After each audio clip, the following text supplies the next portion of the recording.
आज हम गेट 2023 में जितने भी लीनियर अलजेब्रा के क्वेश्चन आए थे उसको सॉल्व करने की कोशिश करेंगे।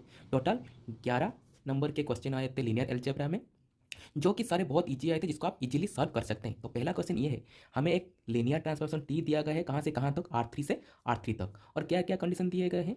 T of 1 0 0 equal to 0 1 1, T of 1 1 0 equal to 1 0 1, and T of 1 1 1 equal to 1 1 2। और ऑप्शन में जो भी पूछा गया है वो सिर्फ क्या पूछा गया है, टी हमारा 1 1 है या ऑन 2 है, या फिर बोथ 1 1 एंड ऑन 2 है, या फिर कोई सा भी नहीं है, मतलब 1 1 भी नहीं है और ऑन 2 भी नहीं है। तो हम जानते हैं क्या कंडीशन, अगर टी हमारा एक लीनियर ट्रांसफॉर्मेशन कहाँ से कहाँ तक है, वी आर से वी आर तक। इसको आप बोल सकते हैं कि अगर हमारा टी एक लीनियर ऑपरेटर बनता है, तो if T is onto then this implies T is 1 1। और टी ऑन टू के लिए हम क्या चेक करते हैं, dimension of range space is equal to dimension of codomain space. Codomain space, तो यहां पर हमारा कोडोमेन क्या है, R3 है, जिसका डायमेंशन क्या होगा, 3 होगा। उसके बाद हम चेक करेंगे जो हमारा रेंज स्पेस में दिया गया है वेक्टर 0 1 1 1 0 1 1 1 2, ये हमारा एल आई होगा, तो हमारा डायमेंशन कितना बनेगा रेंज स्पेस का, 3 बनेगा। अगर एल डी होगा वो क्या होगा, लेस देन 3 होगा। तो इसमें से हम क्लियरली जान सकते हैं कि अगर हम ये दोनों वेक्टर को ऐड करेंगे तो हमें क्या मिलेगा, ये तीसरा वेक्टर मिलेगा। तो मतलब ये तो हमारा हो गया एल डी। एल डी हो गया मतलब हमारा जो डायमेंशन ऑफ रेंज स्पेस है वो क्या हो गया, हमारा लेस देन 3 हो गया। ये क्या दर्शाता है, ये दर्शाता है हमारा T is not onto. उसका मतलब क्या है, टी हमारा 1 1 भी नहीं है। तो यहां पर जो क्वेश्चन में पूछा गया कि टी हमारा 1 1 ऑन टू होगा कि नहीं, तो हमें क्या मिला, टी हमारा नाइदर 1 1 नॉर ऑन टू। तो हमारा ऑप्शन सी क्या हो जाएगा, करेक्ट हो जाएगा। दूसरा क्वेश्चन ये है, हमको एक टी दिया गया है लीनियर ट्रांसफॉर्मेशन जो कि R4 से R4 तक है, और हमें एक नॉल स्पेस दिया गया है R4 का, जिसमें कंडीशन है 4x1 plus 3x2 plus 2x3 plus x4 equal to 0। उसके बाद क्या दिया गया कि rank of t minus 3i equal to 3 दिया गया है। उसके बाद हमें क्या पूछा गया कि उसका मिनिमल पॉलिनोमियल क्या होगा। तो उसको हम कैसे सॉल्व करेंगे, पहले हम आइजन वैल्यू के बारे में बात करते हैं। क्या है, अगर हमारे पास x नॉट इक्वल टू 0 है, T of X is equal to lambda X होता है, तो हम क्या कहते हैं, इस लैम्बडा को आइजन वैल्यू कहते हैं और एक्स को आइजन वेक्टर कहते हैं। किसके प्रति, वो लैम्बडा के प्रति कहते हैं। तो ये हमको याद रखना चाहिए आइजन वैल्यू और आइजन वेक्टर के लिए। उसके बाद हमें क्या दिया गया है कि नॉल स्पेस दिया गया है। तो नॉल स्पेस में क्या कंडीशन दिया गया है कि 4x1 plus 3x2 plus 2x3 plus x4 equal to 0। तो हम यहाँ पर लिख सकते हैं x1 is equal to -1/4 3x2 plus 2x3 plus x4 equal to 0। इससे हमें क्या पता चलता है कि ये जो x2 x3 और x4 है, यह हमारा क्या है, फ्री वेरिएबल है। और जो x1 है उसका हम पाइवट वेरिएबल कह सकते हैं, या फिर हमें डिपेंडेंट वेरिएबल कह सकते हैं, क्योंकि ये x1 कहाँ से कहाँ पर डिपेंड करता है, x2 x3 और x4 से। तो इससे हमें क्या पता चल गया कि हमारा जो नॉल स्पेस बनेगा उसका जो डायमेंशन, मतलब नॉलिटी ऑफ टी कितना हो गया, 3 हो गया। अगर नॉलिटी 3 है मतलब ये जो स्पेस बनेगा 3 लिनियरली इंडिपेंडेंट वेक्टर के लिए बनेगा, और हम उस 3 लिनियरली इंडिपेंडेंट वेक्टर को कंसीडर कर सकते हैं कि एक हमारा x हो गया, एक हमारा y हो गया, एक हमारा z हो गया। तो मतलब हमारा जो नॉल स्पेस बन रहा है, तो उसमें हम क्या लिख सकते हैं, x y और z। नॉल स्पेस से मतलब क्या है, हम जो लिखेंगे t of x equal to कितना होगा, 0 होगा, उसको लिख सकते हैं 0 इंटू एक्स। उसी तरह से हम t ऑफ y इक्वल लिख सकते हैं 0 into Y, t of z equal लिख सकते हैं 0 इंटू जेड। तो इसका मतलब क्या हो गया, 0 एक हमारा क्या हो गया, आइजन वैल्यू हो गया। और अगर 0 हमारा आइजन वैल्यू हो गया तो उसका आइजन वेक्टर कौन कौन है, x है, y है और z है। तो मतलब 0 के लिए जो आइजन स्पेस बनेगा उसमें x y z रहेगा, और x y z हमारा क्या है, लिनियरली इंडिपेंडेंट है। मतलब 0 का जो ज्योमेट्रिक मल्टीप्लिसिटी बनेगा वो क्या बनेगा, 3 बनेगा। ओके, तो उसके बाद मतलब ये हमें पता चल गया कि 0 के लिए ज्योमेट्रिक मल्टीप्लिसिटी 3 बनेगा, और वो क्या होता है, less than equal to algebraic multiplicity. तो हमें तो ये पता चल गया कि 0 हमारा जो यहाँ पर आइजन वैल्यू का वो एटलीस्ट 3 बार आएगा कैरेक्टरिस्टिक पॉलिनोमियल में। तो उसके बाद हमें क्या दिया गया है कि rank of t minus 3i is equal to क्या है, 3 है। उसको हम लिख सकते हैं nullity of t minus 3i is equal to क्या होगा, 4 माइनस 3 इक्वल टू 1। इससे हम क्या पता चलता है कि अगर हम सिस्टम लीनियर इक्वेशन लिखेंगे t minus 3i x equal to 0, since यहाँ पर दिया गया है कि नॉलिटी हमारा 1 है, तो इस पर हमें एक तो नॉन जीरो सोल्यूशन मिलेगा ही मिलेगा। तो मतलब ये हुआ T X is equal to 3x। तो हमें और एक आइजन वैल्यू मिल गया 3। तो हमारे पास चॉइस क्या क्या बन गया, 0 एक आइजन वैल्यू पहले से ही था, और एक आइजन वैल्यू मिल गया हमें 3। तो हमें क्या पहले से ही पता है कि जीरो का जो ज्योमेट्रिक मल्टीप्लिसिटी वो कितना है, 3 है। तो हमें जो कैरेक्टरिस्टिक पॉलीनोमियल बनेगा तो उसमें हमारा 3 बार आएगा और 3 हमारा एक आइजन वैल्यू मिला तो वो भी हमारा कैरेक्टरिस्टिक पॉलीनोमियल आएगा। तो हमारा जो कैरेक्टरिस्टिक पॉलीनोमियल बना वो बना x³ × x-3। तो उसके बाद हमें और एक थ्योरम पता है, अगर हमें सारे आइजन वैल्यू के लिए geometric multiplicity equal to algebraic multiplicity होगा तो हम क्या बोलते हैं उसको, डायगोनलाइजेबल। हमें क्या बोलते हैं उसको, सिस्टम को डायगोनलिज्म सिस्टम बोलते हैं। तो उसका मतलब क्या होता है कि जो मिनिमल पॉलिनोमियल बनता है वो क्या होता है, प्रोडक्ट ऑफ लीनियर फैक्टर। तो इस सिस्टम में हमें क्या मिला, जीरो के लिए जीएम क्या है, 3 है और उसका एएम भी 3 है। 3 के लिए ज्योमेट्रिक मल्टीप्लिसिटी क्या है, 1 है और उसका अलजेब्रिक मल्टीप्लिसिटी 1 है। तो हमें क्या मिल गया कि जीरो के लिए geometric multiplicity equal to algebraic multiplicity, 3 के लिए भी geometric multiplicity equal to algebraic multiplicity. तो हमें यह तो पता चल गया कि टी हमारा क्या होगा, डायगोनलाइजेबल होगा। तो उसके बाद हमें क्या पता चल गया, अगर टी हमारा डायगोनलाइजेबल है तो उसका मिनिमल पॉलिनोमियल क्या बनेगा, linear product of linear factor, तो x × x-3। तो यहां पर ऑप्शन ए में दिया गया है कि मिनिमल पॉलिनोमियल x × x-3, तो ऑप्शन ए हमारा क्या होगा, करेक्ट हो जाएगा।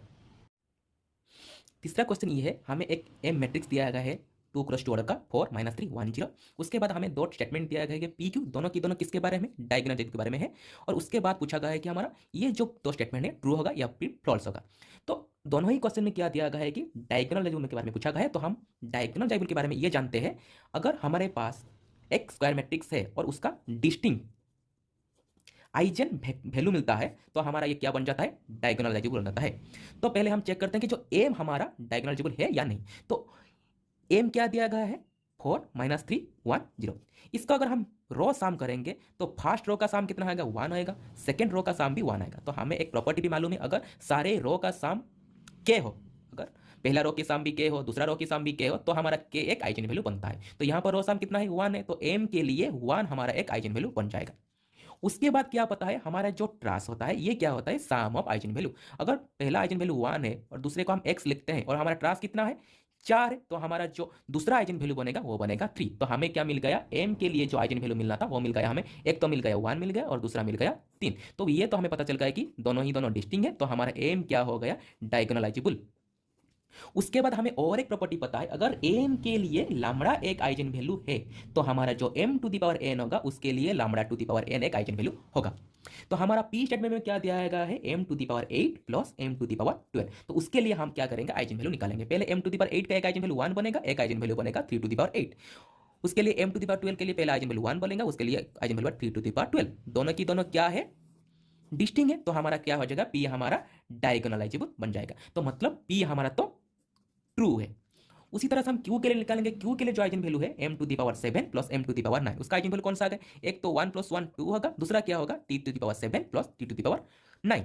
तो ये दोनों के दोनों क्या हो जाएंगे, डिस्टिंक्ट है, तो ये हमारा भी डायगोनलाइजेबल बनता है। तो क्यू भी हमारा क्या है, ट्रू है। तो हमें ऑप्शन डी में क्या दिया गया है, both P and Q R true, तो ऑप्शन डी हमारा करेक्ट हो जाएगा। अगला क्वेश्चन ये है कि हमें R4 एक वेक्टर स्पेस दिया गया है जिसमें इनर प्रोडक्ट को इस तरह से डिफाइन किया गया है और ये हमारा एक सबस्पेस दिया गया है किसका, R4 का दिया है कि जो कि ये कंडीशन सेटिस्फाई करता है x1 = x3। उसके बाद हमें दिया गया है कि m ऑर्थोगोनल कॉम्प्लीमेंट दिया गया है। उसके बाद हमें क्या पूछा गया है कि ये जो ऑर्थोगोनल कॉम्प्लीमेंट में उसका डायमेंशन क्या होगा। तो हमें पता है कि dimension of m plus dimension of orthogonal complement of m equal to क्या आता है, डायमेंशन ऑफ R4। ये कितना है, 4 है, तो हमें इसके लिए डायमेंशन निकालना पड़ेगा, इसके लिए डायमेंशन निकालना पड़ेगा। तो इसको तो हमें दिया गया है कि क्या क्या कंडीशन है, तो हम ये लिख सकते हैं कि m हमारा क्या होगा, x1 x2 x3 x4।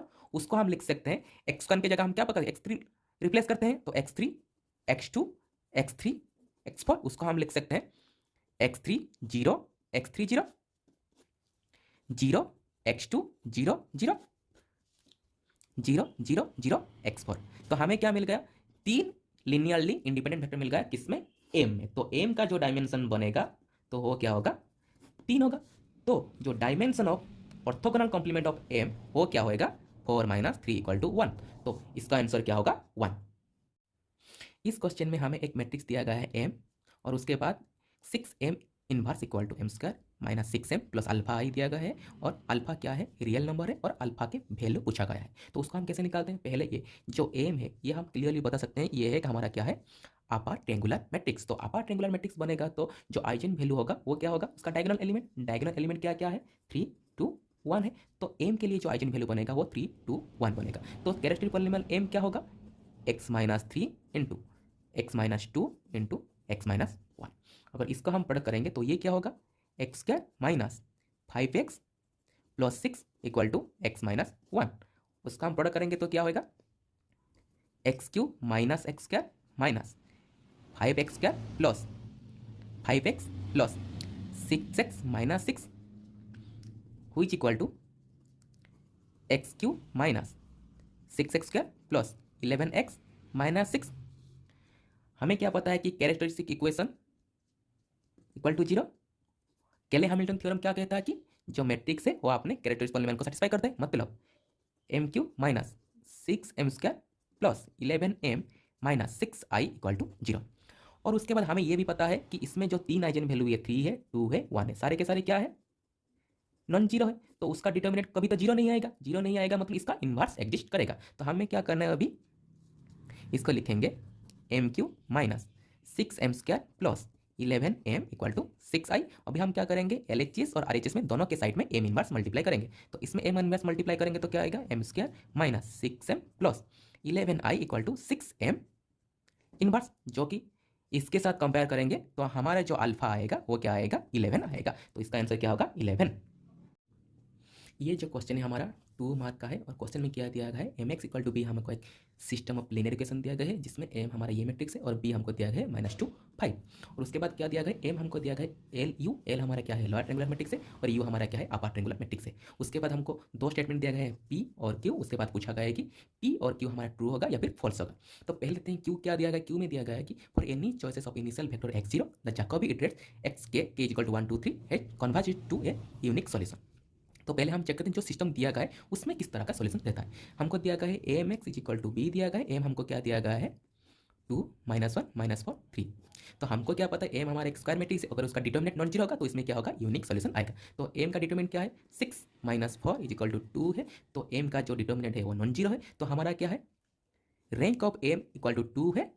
तो अगर रैंक ऑफ एम इक्वल 2 है तो हमारे क्या होगा, यूनिक सॉल्यूशन होगा। तो सिस्टम दिया गया है उसमें हमारा यूनिक सॉल्यूशन रहेगा। तो अगर पूरे सिस्टम में ही यूनिक सॉल्यूशन है तो ये जो जैकोबी इटरेट है वो भी कन्वर्ज करेगा कहाँ तक, एक यूनिक सॉल्यूशन का कन्वर्ज करेगा। तो जो स्टेटमेंट क्यू है वो हमारा क्या हो जाएगा, सही हो जाएगा। तो उसके बाद पी स्टेटमेंट क्या दिया गया कि हमको तो पहले से दिया गया M equal to L U है और उसके बाद ये कंडीशन दिया गया अगर जो लोअर ट्रायंगुलर मैट्रिक्स एल है उसका सारा ही डायगोनल एलिमेंट क्या होगा, 1 होगा। तो जो अपर ट्रायंगुलर मैट्रिक्स यू है उसका ट्रांस कितना होगा, 3 होगा। तो उसको हम चेक करेंगे। तो पहले एम इक्वल टू क्या दिया गया है, एल यू दिया गया है और एल क्या है, लोअर ट्रायंगुलर मैट्रिक्स जिसका डायगोनल एंट्रीज क्या है, 1 है। तो 1 0 x 1। यू क्या है हमारा, एक अपर ट्रायंगुलर मैट्रिक्स है, उसको हम लिखते हैं पी क्यू 0 और ये किसके बराबर होगा, एम के बराबर होगा 2 -1 -4 3। उसको हम निकालेंगे तो क्या होगा 1 p 0। तो p 1 q 0 q x p 1 0 x p x q 1 r। तो क्या होगा x q plus r equal to क्या हो जाएगा 2 -1 -4 3। तो हमको क्या पूछा गया है क्यू पी स्टेटमेंट में कि trans of U, trans of U मतलब क्या है, p plus Q p plus r। तो हमको चाहिए p चाहिए और चाहिए r चाहिए। तो p तो हमको पता चल गया है कि p हमारा क्या होगा 2 होगा, अभी हमको r चाहिए। तो पहले ये देखते हैं xp कितना होगा, हमारा xp होगा -4 होगा और p कितना दिया गया है 2 है। तो x हमारा क्या होगा -2 होगा। उसी तरह से q हमारा कितना है -1 है। तो एक्स क्यू प्लस r कितना होगा 3 होगा। -2 इंटू -1 प्लस r कितना होगा 3 होगा। तो हमारा जो r बनेगा वो क्या होगा 3 - 2 इक्वल टू 1। तो r क्या मिला 1 मिला। तो ट्रांस ऑफ यू क्या मिला हमें 2 + 1 इक्वल टू 3। तो p में क्या दिया गया है कि ट्रांस ऑफ यू होगा 3 होगा। तो हमको भी 3 मिला तो p भी हमारा ट्रू हो जाएगा। तो यहाँ पर जो ऑप्शन ए है both p and q are true, वो हमारा सही आंसर हो जाएगा। ये क्वेश्चन भी हमारा क्या है 2 मार्क का है जिसमें कोई नेगेटिव मार्किंग नहीं है। तो हमें क्या दिया गया है, ए हमारा एक 3 + 3 रियल मैट्रिक्स है और क्या दिया गया है कि determinant of A plus imaginary I into identity matrix equal to 0 दिया गया है। उसके बाद हमें क्या पूछा गया है कि डिटर्मिनेंट ऑफ ए भी हमारा क्या है, ए हमारा है 3 है। उसके बाद हमें पूछा गया है कि ये जो ट्रांस ऑफ ए स्क्वायर यह हमारा क्या होगा। पहले अगर determinant of A plus I into I equal to 0 है तो इसका मतलब क्या है, आई हमारा एक आइजन वैल्यू बनेगा। अगर आई हमारा आइजन वैल्यू बनेगा और हमारे क्या है ए है कि हमारा रियल मैट्रिक्स है तो इसका कॉन्जुगेट भी हमारा क्या बनेगा, एक आइजन वैल्यू बनेगा। उसके बाद हमें क्या पता चल गया है कि डिटर्मिनेंट हमारा क्या है, डिटर्मिनेंट ऑफ एज हमारा 3 है। तो हमें क्या पता चल गया कि product of eigen value that is one is X, one is I and other one is minus I is equal to क्या होगा 3 बनेगा। तो हमें क्या मिल गया कि ये क्या हो जाएगा एक्स इंटू आई आई स्क्वायर माइनस 1 इंटू माइनस 1 3 हो जाएगा। तो हमें क्या मिल गया एक्स इज इक्वल टू 3। तो हमें ये मिल गया कि एक्स के लिए हमारा जो ए मैट्रिक्स है उसके लिए आइजन वैल्यू क्या क्या है 3 है और प्लस माइनस आई है, ये हमको मिल गया। अभी हमको क्या पता करना है ए स्क्वायर का आइजन वैल्यू क्या क्या होगा। हमें पता है कि अगर एम का आइजन वैल्यू लैम्डा है तो M to the power N का आइजन वैल्यू क्या होगा lambda to the power N होगा। तो ए स्क्वायर आइजन वैल्यू क्या होगा एक तो 9 होगा, एक -1 होगा और एक -1 होगा। तो हमारा जो ट्रास ऑफ ए स्क्वायर ये क्या होगा 9 प्लस -1 प्लस -1 ये क्या हो जाएगा हमारा 7 हो जाएगा। तो इसका सही आंसर क्या होगा 7।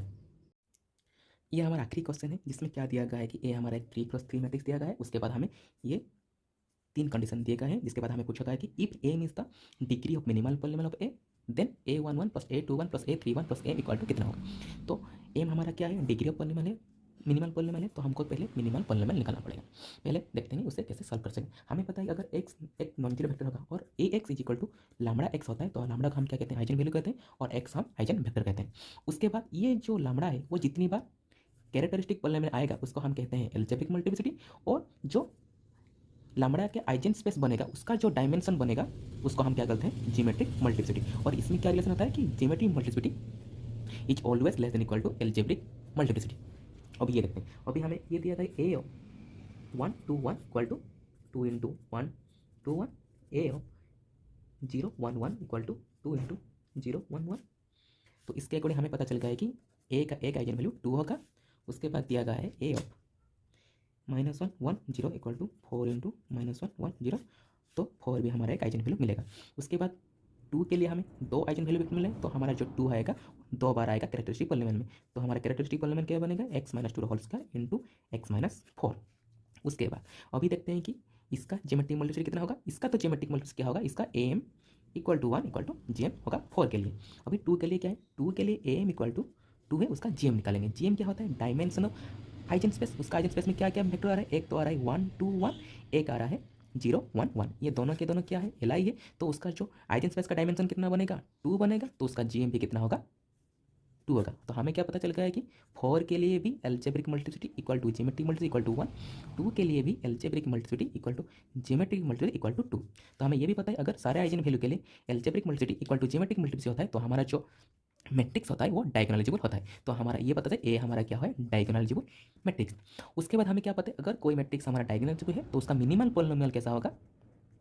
मिनिमल पॉलीनोमियल ये होगा प्रोडक्ट ऑफ लीनियर फैक्टर। तो जो ए मैट्रिक्स है उसका मिनिमल पॉलीनोमियल क्या बनेगा x - 2 इंटू x - 4।